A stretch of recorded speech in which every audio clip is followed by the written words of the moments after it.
اسمي هبة، عمري 28 عاماً. عندما أنظر إلى الوراء، أعتقد أن قصتي بدأت حقاً في الليلة التي هربت فيها من منزلي مرتدية ملابس خفيفة وحملاً ثقيلاً من الحيرة يضغط على صدري.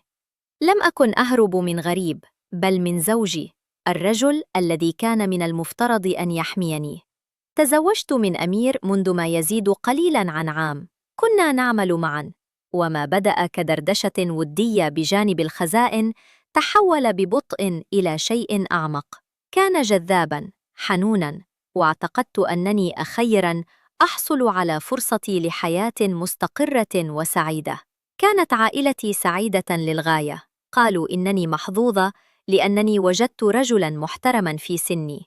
وفي الأشهر القليلة الأولى شعرت حقاً وكأنه حلم. كانت ليالينا مليئة بشغف كنت أتوق إليه منذ فترة طويلة. جعلني أشعر بأني مرغوبة ومحبوبة، واستسلمت له تماماً، معتقدة أن هذا هو أساس زواجنا. لكن بعد فترة بدأ أمير يتغير. بدأ يريني مقاطع فيديو في وقت متأخر من الليل، أشياء لم أرها من قبل. كان يحمس لي بسيناريوهات في أذني، يصف مواقف تتضمن أشخاصاً آخرين بينما نكون معاً. في البداية ظننت أنها مجرد لعبة، طريقة لإضافة بعض الإثارة. شاركته في اللعبة، لا أريد أن أخيب ظنه، لكن في أعماقي بدأت عقدة من القلق تتشكل في معدتي. أصبحت السيناريوهات أكثر تحديداً وأكثر واقعية. بدأ يتحدث عن صديق له، رجل يدعى طارق، الذي سيأتي لزيارتنا. لم أولي الأمر اهتماماً كبيراً في البداية. كان طارق يزورنا مرتين في الأسبوع تقريباً، وكنت أعتذر بلطف وأذهب إلى غرفتي، تاركة إياهما يتحدثان في غرفة المعيشة. ظننت أن الأمر لا يضر. ثم في إحدى الأمسيات طرق أمير باب غرفة النوم وطلب مني الخروج للعب الورق معهم. قدمها على أنها لعبة جديدة. كانت هناك قواعد: الفائز يطلب طلباً، وعلى الخاسرين تنفيذه. شعرت أنها لعبة طفولية سخيفة. الجولات الأولى كانت بريئة. كان طارق يفوز ويمازحني ليطلب مني إحضار وجبة خفيفة أو صب المزيد من الشاي، لكن الأجواء كانت مشحونة بشيء لم أستطع تسميته. النظرات التي كان أمير يرمقني بها كانت مختلفة، وكأنه ينتظر شيئاً. كان يراقب تفاعلاتي مع صديقه. شعرت وكأنني جائزة يتم عرضها، والقلق في معدتي نما وتحول إلى خوف بارد وثابت. بدأت أدرك أن هذه لم تكن مجرد لعبة بالنسبة له، كانت خطة، وكان يتم توجيهي ببطء نحو خط لم أعتقد أبداً أنني سأعبره. في تلك الليلة، عندما فاز أمير بجولة وطلب مني أمراً بسيطاً، أن أحضن طارق، انفجر شيء بداخلي. رأيت المستقبل مكتوباً في عينيه المتحمستين، وهربت. ركضت مباشرة إلى منزل والدي، تاركة كل شيء خلفي. لكن ما لم أعرفه هو أن هذه كانت البداية فقط. كان هروبي مؤقتاً، وأمير لم يكن لينتزع مني بهذه السهولة. لقد تبعني، وما عرضه علي بعد ذلك كان سيوقعني في شبكة من رغباتي الخاصة. هل ستتمكن هبة من مقاومة تلاعب أمير؟ أم أن الخوف من انهيار زواجها سيدفعها مرة أخرى إلى موقف تعرف أنه خطأ؟ تابعوا الجزء الثاني. قضيت أسبوعاً في منزل والدي، كتلة متشابكة من الخزي والغضب. لم أستطع إخبارهم بالحقيقة. كيف لي؟ كنت عروساً جديدة. الاعتراف بأن زوجي يريد إشراك رجل آخر في حياتنا الخاصة شعرت وكأنه اعتراف بفشل شخصي. لذلك قلت فقط إن بيننا خلافاً بسيطاً، أمراً تافهاً. والدي دائماً العملي تركني وشأني، بينما كانت أمي تحوم بعيون قلقة. لم يتصل أمير، كان الصمم يصم الآذان. جزء مني تمنى أن يدرك خطأه ويأتي يطلب المغفرة، وجزء آخر أكثر ظلمة خشي أنه ببساطة لا يهتم بما يكفي للقتال من أجلي. ثم في اليوم السابع ظهر عند باب والدي يبدو أنيقاً ومعتذراً. طلب التحدث معي على انفراد. والدي غير مدرك للحقيقة رحب به سعيداً لأن صهره يحاول إصلاح الأمور. وحيداً معي تغير موقف أمير. لم يكن الزوج المتوسل المعتذر الذي توقعته، بدلاً من ذلك كان هادئاً مقنعاً. رسم صورة لرجل يريد ببساطة استكشاف نوع جديد من المتعة مع زوجته، تخيلاً يعتقد أنه سيقربنا أكثر. أقسم بكل شيء أنها مجرد لعبة، وأنه لن يدع الأمور تتجاوز الحد أبداً. جعل رفضي يبدو وكأنه نقص في الثقة، وفشل في فهم احتياجاته العميقة. لا أتخيل حياتي بدونك، همس، وعيناه مثبتتان في عيني. هذا مجرد شيء أريد مشاركته معك، أمر صغير واحد، بعدها نعود إلى طبيعتنا. حتى أنه استخدم رغباتي ضدي، مذكراً إياي بالشغف الذي جمعنا وكيف كان دائماً يحرص على إرضائي. بدأت عزيمتي التي بدت صلبة قبل أيام فقط تتصدع. كنت ممزقة بين الحياة التي بنيتها والمبادئ التي تربيت عليها. فكرت في همسات الطلاق، في العودة إلى حياة الوحدة التي كنت قد هربت منها للتو. كان الخوف من البقاء وحيدة مخدراً قوياً. في لحظة ضعف وافقت على العودة. الأشهر التالية كانت هادئة بشكل مخيف. عاد أمير ليكون الزوج المثالي، منتبهاً، محباً، وراضياً ظاهرياً. بدأت أسترخي مقتنعة بأن الحادثة كلها كانت مرحلة عابرة وغريبة. عدنا إلى روتيننا. توقف عن ذكر طارق أو أي تخيلات أخرى. بدأت أتنفس مجدداً، معتقدة أننا تجاوزنا العقبة. كنت أركز بشدة على الحفاظ على هذا السلام الهش، لدرجة أنني تجاهلت العلامات الخفية. كان أحياناً يراقبني بتعبير غريب لا يمكن تفسيره. المحادثات الليلية مع هاتفه أصبحت أكثر تكراراً. كنت يائسة جداً لاستمرار الهدوء، لدرجة أنني تظاهرت بعدم الملاحظة. كنت حمقاء. ذات مساء بينما كنا نجلس معاً، أعاد فتح الموضوع بهدوء. لم يكن هناك غضب هذه المرة، ولا توسل. كان بيان نوايا هادئاً ومحسوباً. أخبرني أنه ما زال يريد هذا، وهذه المرة كان لديه اقتراح جديد، متأكد من أنني لن أستطيع رفضه. نظر إلي بابتسامة لم تصل إلى عينيه وقال: مرة واحدة فقط هبة، ولن تضطري حتى لتكوني واعية تماماً لما يحدث. ماذا يعني أمير بقوله لن تكوني واعية تماماً؟ ما هو الاقتراح الجديد والأكثر ظلمة الذي ابتكره لكسر إرادة هبة؟ الإجابة: ستحطم إحساسها بالأمان. تابعوا الجزء الثالث. كلماته علقت في الهواء، باردة ومرعبة. مرة واحدة فقط، ولن تضطري حتى لتكوني واعية تماماً. حدقت فيه، وعقلي يحاول استيعاب ما يقترحه. هل كان يتحدث عن وضع شيء في شرابي؟ ارتجف جسدي كله بعنف. ابتعدت عنه، وصوتي يرتجف وأنا أصرخ: هل فقدت عقلك؟ أتخدر زوجتك بنفسك؟ رفع يديه بحركة تهدئة، شعرت أنها أكثر تهديداً من أي شيء. أصر على أنها كانت مجرد مزحة، طريقة لقياس ردة فعلي، لكني رأيت الحقيقة في عينيه. لم تكن مزحة، كان اختباراً ليرى إلى أي مدى يمكنه الدفع، وإلى أي حد يمكنني التحمل. الزوج المحب الذي ظننت أن لدي كان يختفي ببطء ليحل محله، غريب مدفوع بهوس لم أستطع فهمه.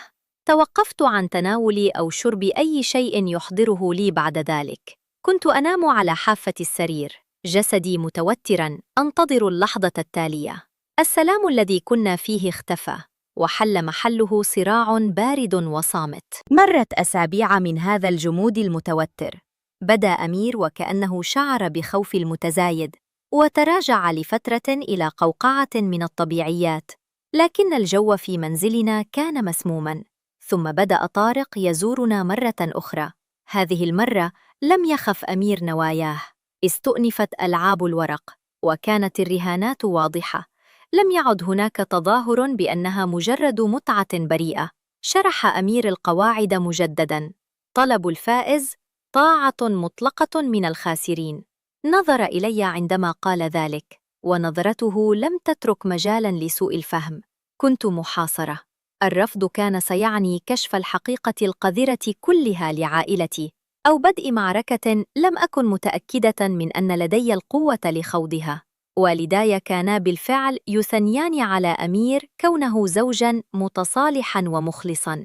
صمتي أصبح سجني.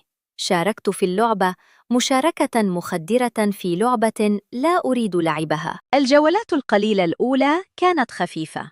كان أمير يفوز ويطلب مني أن أقدم لهما الشاي، أو كان طارق يفوز ويطلب مني أن أحكي قصة مضحكة. لكن الخط بدأ يتلاشى، وكنت أشعر بالأرض تهتز تحت قدمي. ثم جاءت تلك الليلة. كنا في جولة حاسمة من اللعبة. التوتر كان خانقاً لدرجة لا تطاق. فاز أمير بالجولة الأخيرة. يبدو أن الهواء في الغرفة توقف. نظر إلي ثم إلى طارق، وعرفت. اللحظة التي كان يبني لها قد حانت. صوته كان هادئاً، لكن عينيه كانتا تحترقان بحماس أشبه بالحمى. أوضح طلبه: يريد مني ومن طارق أن نكون معاً جسدياً هناك بينما هو يشاهد. توقف عالمي عند تلك اللحظة. نظرت إلى طارق الذي رسم على وجهه تعبيراً مصطنعاً من الصدمة، لكني رأيت الترقب الذي كان يحاول إخفاءه. نظرت إلى زوجي أبحث عن أي علامة على أن هذه مزحة ملتوية، لكنه كان جاداً. غمرني خدر بارد، تلاه اندفاع من التحدي. وقفت على قدمي المرتجفتين، وقلت الشيء الوحيد الذي خطر ببالي لكسر هذه اللعنة: لا. هل ستنجح هبة في منع ما يخطط له أمير وطارق؟ أم أن زوجها لديه خطة أخرى جاهزة لتنفيذ رغبته مهما كان الثمن؟ اكتشفوا في الجزء الرابع. كلمة لا خرجت من فمي بصوت أعلى مما توقعت.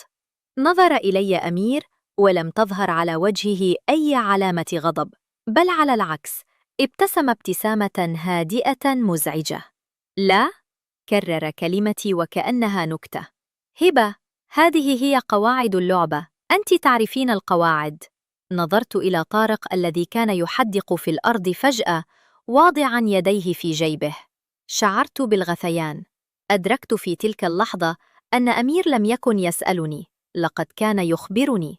وقع الاختيار لم يكن بين الموافقة أو الرفض، بل بين إذلال العلنية أو إذلال الخضوع الصامت. عيني اتسعتا وأنا أنظر إليهما بالتناوب، ثم قلت بصوت لا يزيد عن همس: أحتاج إلى دورة المياه. دون أن أنتظر رداً، نهضت وسرت بخطى سريعة نحو غرفة النوم، ليس الحمام. بمجرد أن أغلق الباب خلفي، شعرت بركبتي تخذلني. جلست على الأرض، ظهري مسنداً إلى الباب، وأنا أحاول التنفس. كنت في فخ. إذا خرجت، كنت سأواجه ما خطط له. إذا بقيت، كنت سأواجه غضبه لاحقاً، أو أسوأ من ذلك، خيبة أمله التي كان يتفنن في استخدامها كسلاح. كان عقلي يعمل بسرعة. سمعت همسات من وراء الباب، ثم خطوات تقترب. طرق أمير بهدوء: هبة، افتح الباب. تنهدت وجمعت ما تبقى لدي من شجاعة. فتحت الباب وواجهته. رأيت طارق خلفه يقف متحرجاً، وكأنه يتمنى لو أن الأرض تبتلعه. نظرت إلى أمير في عينيه وقلت: أنا لا أوافق على هذا، لا الليلة ولا أي ليلة أخرى. هذه ليست لعبة، هذا خطأ. للحظة رأيت شيئاً يومض في عينيه. خجل؟ لا، كان أعمق من ذلك. كان إحباطاً. إحباط شخص لا يعتاد على سماع كلمة لا في مملكته الصغيرة التي بناها بعناية. سحبني إلى غرفة المعيشة، تاركاً طارقاً يقف في الردهة. جلسنا وقال لي بنبرة الواثق من النهاية: حسناً، إذا كنت غير مستعدة الآن، سنتوقف. لكن هذا ليس انتهاءً. فكري في الأمر. أنا لا أطلب منك شيئاً من أجل نفسي فقط. هذا شيء سيقوينا. لم أقل شيئا. في صباح اليوم التالي غادر طارق، ولم أره مرة أخرى لأسابيع. عادت حياتنا إلى مسارها الوهمي، لكن أمير لم يعد كما كان. أصبح أكثر حنوناً، أكثر انتباهاً. كان يشتري لي الهدايا، يأخذني في نزهات، ويعاملني كما لو كنت ملكة. وكان في ذلك سلاح أكثر فتكاً من الغضب، لأنني بدأت أشك في نفسي. هل كنت مبالغاً فيها؟ هل كنت جاحدة؟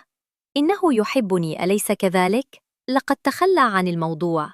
ربما كان مجرد تخيل أفرط في التحدث عنه. بدأت ألوم نفسي، وأنا أنظر إلى سعادته الظاهرية وأنا أتساءل: هل كنت أنا المشكلة؟ هل رفضي القاسي هو ما جعله يتألم؟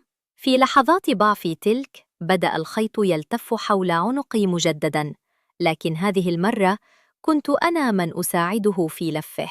هل ستستسلم هبة لمشاعر الذنب التي يغرسها فيها أمير؟ وكيف سيستخدم هذا الحب الظاهر لتحقيق ما فشل في فرضه بالقوة؟ الإجابات في الجزء الخامس. شهر كامل مر في هدوء مخادع.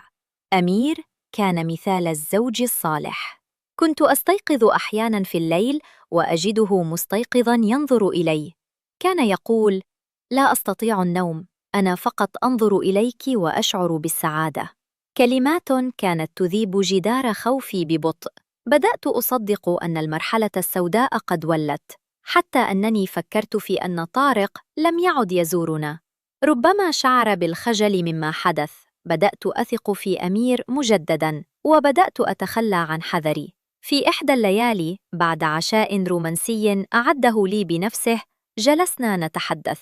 بدأ يتحدث بلطف عن أحلامنا، عن مستقبلنا، عن الأطفال الذين نتمنى إنجابهم. ثم قال بكل براءة: تعلمين هبة، كل هذا حدث لأنني أثق بك كثيراً. أثق بك أكثر من أي إنسان. أريد أن أشاركك كل شيء، حتى أغرب أفكاري. هل هذا خطأ؟ ابتلعت الطعم.